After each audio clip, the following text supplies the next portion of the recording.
calling me. I don't wanna fight, and my city's drifting away. I know it's not right, but the night is calling, the night's calling me. I don't wanna fight, and my city's drifting away.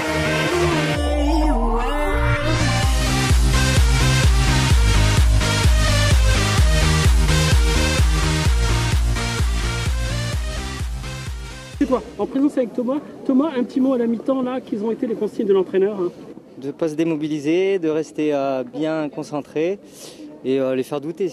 Ouais, vous y croyez là? Il y a match nul 1-1 pour l'instant à la mi-temps. En égalisant, on a fait peut-être le plus dur, alors j'espère que physiquement on va tenir. Merci beaucoup. De rien.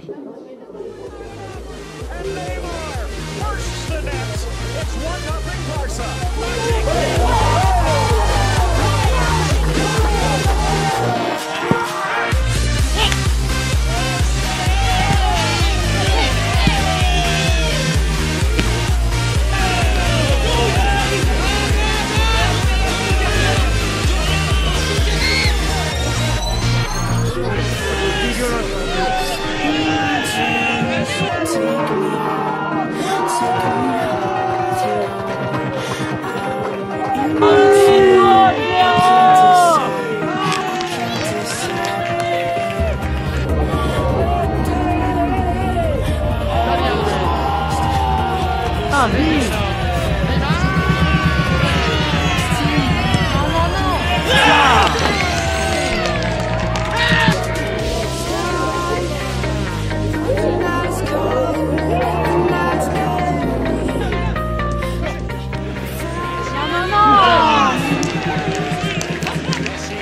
Messi again. It's a wonderful reply. Barcelona behind for barely a minute.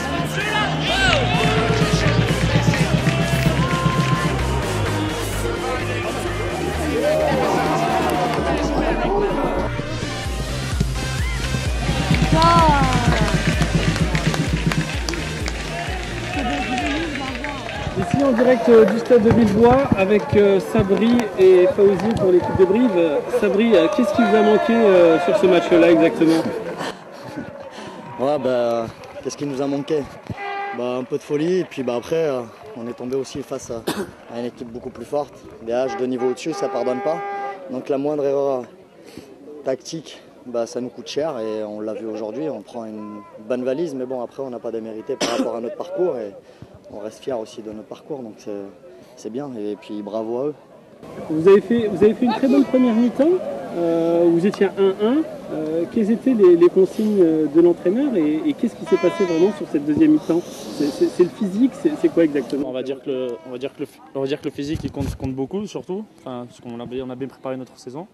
C'est vrai qu'en deuxième mi-temps, sur tous les matchs qu'on fait, on est toujours au-dessus physiquement. Après, c'est vrai qu'ils ont un peu baissé le pied, mais bon, ils étaient toujours là dans l'impact. Voilà, on est tombé sur une très bonne équipe de PH. Donc à la mi-temps, on s'est fait remonter les bretelles, donc on a fait le nécessaire pour la deuxième mi-temps. C'est la première fois que vous accédez au 7e tour de Coupe de France? Non, c'est pas la première fois. Il y a 10 ans, on a été jusqu'en quart. Et il y a 3 ans, on a été jusqu'au 8e tour contre une Ligue 2. On s'est vraiment fait tirer les oreilles, en effet, parce que c'est vrai que par mi-temps, ils nous ont vraiment bousculé complètement, physiquement, dans l'impact. Bon, c'est tout à leur honneur, donc voilà, la deuxième mi-temps, on a fait ce qu'il fallait. Merci beaucoup, Fawzi. Avec plaisir. Sabri, c'est un excellent parcours, effectivement. Aussi buteur, qu'est-ce qui s'est passé exactement dans ta tête au moment où tu marques ce but? C'est euphorique, ça fait plaisir pour le club, pour les dirigeants qui travaillent dur dans ce club-là, et puis aussi pour tous les supporters qui sont venus nous supporter. C'était beau pour un club de PH qui, il ne faut pas l'oublier, il y a 8 ans, ils étaient encore en deuxième div. Donc voilà, c'est qu'il y a beaucoup de travail derrière et pour tous les gens qui nous supportent et pour tous les gens qui travaillent pour ce club, voilà, il y a comme ça qu'on peut les remercier et puis se donner à fond pour eux, quoi. En tout cas, toute l'équipe se joint à moi pour vous féliciter vraiment de votre parcours. Merci à vous. C'est vrai que le championnat est encore plus important. Donc voilà, on a fini notre parcours, on est très fiers. Et puis maintenant, on va se consacrer au championnat et il faut qu'on prenne des points parce que là, c'est un peu dur pour nous. Merci beaucoup. Merci à vous. Sabri. Ciao. Merci. tout de suite en live, rien que pour vous le cri de guerre, et félicitations à cette équipe qui s'impose ici par 7 buts à 1.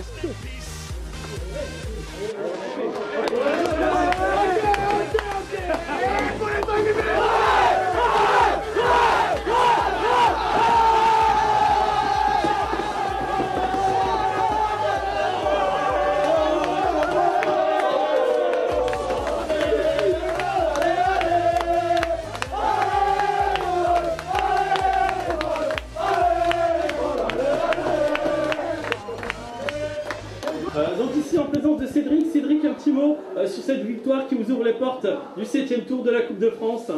Une énorme satisfaction parce que c'est vrai qu'on est en difficulté dans notre championnat de division d'honneur. Donc cette Coupe de France, c'est vraiment une bouffée d'oxygène pour nous, pour les joueurs, pour le club. On sait que l'Étoile a une relation particulière avec la Coupe de France.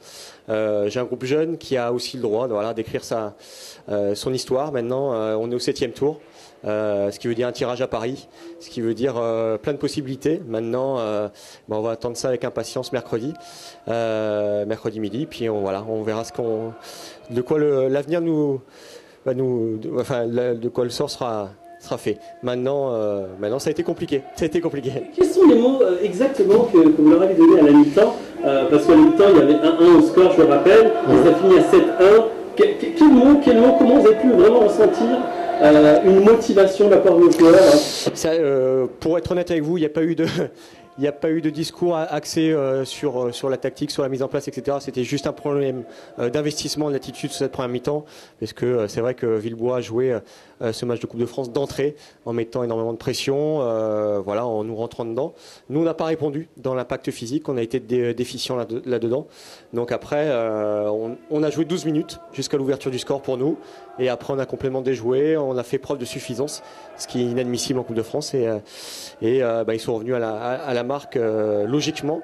Maintenant, à la mi-temps, c'était juste axé sur l'attitude et sur la volonté de se sortir de ce piège. Après, le match est plus facile puisque physiquement, on était au-dessus, on marque rapidement d'entrer sur la deuxième mi-temps et puis il se retrouve à 10. Donc après, il fallait faire preuve de sérieux. Bon, on vous remercie infiniment, on vous souhaite vraiment une bonne continuation pour cette coupe et on vous laisse regagner vos joueurs dans le vestiaire. Merci beaucoup. Merci beaucoup. Merci. Quels sont les mi-temps que vous allez pousser d'entrée, ce qui était logique, quoi. Il fallait faire le dos rond, être bien positionné, on le savait, donc après tu as un petit peu aussi... faut pas oublier aujourd'hui que dans le but on avait le gardien d'AC. Le gardien d'AC il joue en 4ème division. Donc ça aussi, lui il a fait le maximum avec ce qu'il était capable de faire, et donc forcément, tu joues contre une division honneur, les gars ils sont pas fous, s'ils vont dans le domaine aérien ils y vont pas, ils ont fait quoi? Ils ont fait que centrer. Donc ils n'interviennent pas, mais lui il a fait ce qu'il a pu et on le savait. Donc, on n'a pas rivalisé à armes égales sur tout l'ensemble du match, puisque tu n'as pas ton équipe complète, c'est toujours compliqué. Mais après, on a fait ce qu'on a pu. Après, moi, je m'étais appuyé sur un système de jeu qui m'a paru cohérent en première mi-temps, qui les a gênés, qu'on n'a pas été trop mal dans nos relances. On a un à mi-temps, donc si on n'avait été pas cohérent du tout, on aurait un peu brûlé dès la première mi-temps. 2-3-0 par mi-temps. Parce qu'on les a mis un peu en danger aussi en première mi-temps. Donc voilà, après c'est anecdotique, parce que à 10, c'est fini. Parce que la mi-temps, ça leur a profité à eux, quoi. Ils sont repartis avec des bien meilleures intentions. Ils ont joué un peu plus haut, mais c'est toujours le même truc, c'est que quand une équipe qui est supérieure hiérarchiquement démarre la mi-temps, elle va hausser son niveau. Mais si tu arrives à garder ton temps faible et leur temps fort à le gérer correctement, à un moment donné, tu baisses de pied et tu commences à te poser des questions. C'était ça l'idée. Sauf que voilà. L'idée n'a pas abouti. Ils n'ont pas assez douté pour toi? Non, pas assez douté. Il aurait fallu pas prendre de but dans le premier quart d'heure. C'est ce que j'avais dit. Si on ne prend pas de but dans le premier quart d'heure, on va les emmener à douter, à se demander comment ils vont faire. Voilà. Puis après, il y a tout ce qui est tout ce qui est sur le plan physique, quoi. Et une DDH, je s'entraîne 3 à 4 fois. Donc c'est 2 fois et quand tout le monde peut. Voilà. Maintenant, il faut l'oublier, il faut repartir sur le championnat en sachant que après la coupe, le championnat, des fois c'est dur. Tu vas où déjà? Je reçois dimanche en 12. Donc encore un match. Et si tu gagnes, tu vas à Leroy derrière. Hein. Ouais. Tu vas à Aix après 2 jours après. Là aussi, je m'interroge un petit peu les instances du football. Nous, les clubs amateurs, là je comprends rien. On joue le dimanche et on rejoue le mardi. 48 heures. les clubs pro, ils refusent tous de jouer 48 heures après. Nous, on a un club amateur, il y a des mecs qui vont se lever à 3 h du matin, lundi matin, pour aller travailler, ils vont faire la maçonnerie toute la journée, et on va jouer le mardi. Mais, ouais, les mecs, il y a des gens qui travaillent aussi. Enfin, c'est bien d'être derrière un bureau et remplir des cases, mais il faut peut-être aussi, moi, si j'ai encore des blessés ou que ça se passe mal sur le terrain, il ne faudra pas être étonné, parce que les mecs, ils n'auront pas de fraîcheur. Donc là, moi, je m'interroge, comment on peut mettre ça en place, quoi. Faut pas me dire que c'est un problème de calendrier. Parce que nous, on joue avec Survienne qui est une réserve, il ne fera pas de Coupe de Centre-Ouest. Donc nous, dès qu'on est éliminé, on peut jouer. Mais bon, c'est pas moi qui fais les calendriers, c'est pas moi qui décide. Sauf que voilà, ça, je trouve ça complètement incohérent. Comment Ouais. Parce que mon parcours de 73 ne sera pas le parcours que j'ai fait en Coupe de France. Croyez-moi. Ça c'est sûr. Mais non, parce que notre pain, c'est le championnat. Donc voilà.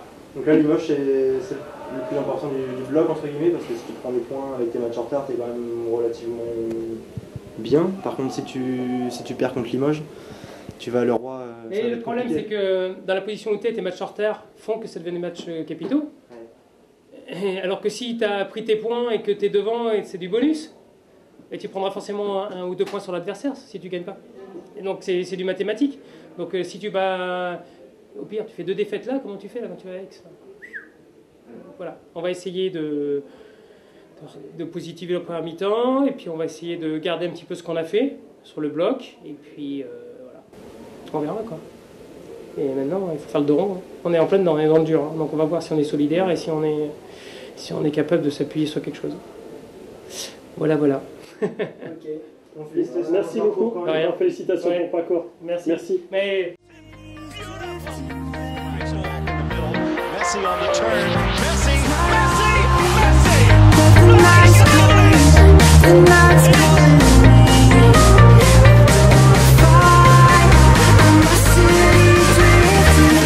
They get it back. Jesus off his line.